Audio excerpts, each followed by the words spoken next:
एक छोटे से गांव में एक भूतिया बस्ती की कहानी है। यह गांव बहुत ही सुंदर और शांत था, लेकिन उसके पास एक जंगल था जिसे लोग अकेले रात में नहीं जाते थे।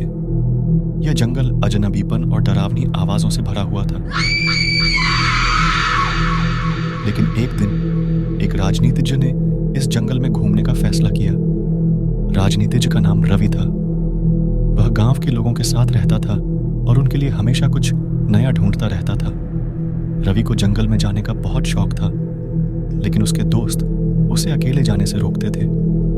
फिर भी एक दिन उसने अपने दोस्तों को छोड़कर जंगल की तरफ रवाना हो गया। रवि ने जंगल में बहुत ही अच्छा समय बिताया। उसने पक्षियों के संगीत को सुना, वृक्षों की हरियाली का आनंद लिया और अपने आप को खो दिया। लेकिन जब रात का समय आया तो उसने महसूस किया कि कुछ अलग है। धीरे धीरे जंगल की चुप्पी डरावनी आवाजों से भर गई। रवि का दिल धड़कने लगा। वह चुपचाप खड़ा हो गया और आवाज का पता लगाने के लिए साहसी होकर आगे बढ़ा। जंगल की घनी छाया में रवि को एक पुरानी भूतिया बस्ती का पता लगा। यह बस्ती पुरानी और डरावनी दिख रही थी। धीरे धीरे वह उसके पास गया और उसे देखने का साहस किया। बस्ती की दीवारें थीं, लेकिन उनकी दीवारें चूकी थीं। वे ढह रही थीं और बस्ती का माहौल अत्यधिक डरावना था। रवि ने अंदर जाने का निर्णय किया। वह जानने के लिए उस भूतिया बस्ती के रहस्य को खोजता था। जब रवि बस्ती के अंदर गया तो उसने एक बड़ी स्तंभ को पाया।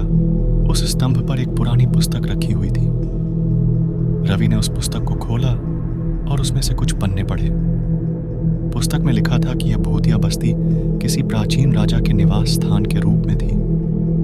इस राजा की रानी बहुत ही खूबसूरत और प्यारी थी, लेकिन उसकी मौत के बाद राजा ने बस्ती को छोड़ दिया। बस्ती में अब सिर्फ उसकी आत्मा ही रह गई थी।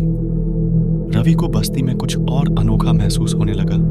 वह महसूस कर रहा था कि कोई उसकी पिछली जगह पर आया है। वह पुस्तक को छोड़कर आगे बढ़ा और अचानक उसने कुछ मिट्टी के घड़े को उठाया। उसने उसको खोला और उसमें एक मनुष्य की हड्डी पाई। रवि को डर लगने लगा। उसने महसूस किया कि वह बस्ती में अकेला नहीं है। उसने बस्ती को छोड़कर भागने का निर्णय किया, लेकिन जब वह बाहर निकला तो उसने देखा कि बस्ती गायब हो गई है। रवि को डर के मारे उस जंगल से निकलने में काफी समय लगा। जब वह अंततः अपने गांव पहुंचा तो उसने लोगों को अपने अनुभव के बारे में बताया, लेकिन कोई नहीं माना। लोग उसे मजाक समझने लगे। रवि ने जंगल के अनुभव को भूलने की कोशिश की, लेकिन वह हमेशा उस भूतिया बस्ती का रहस्य सोचता रहा।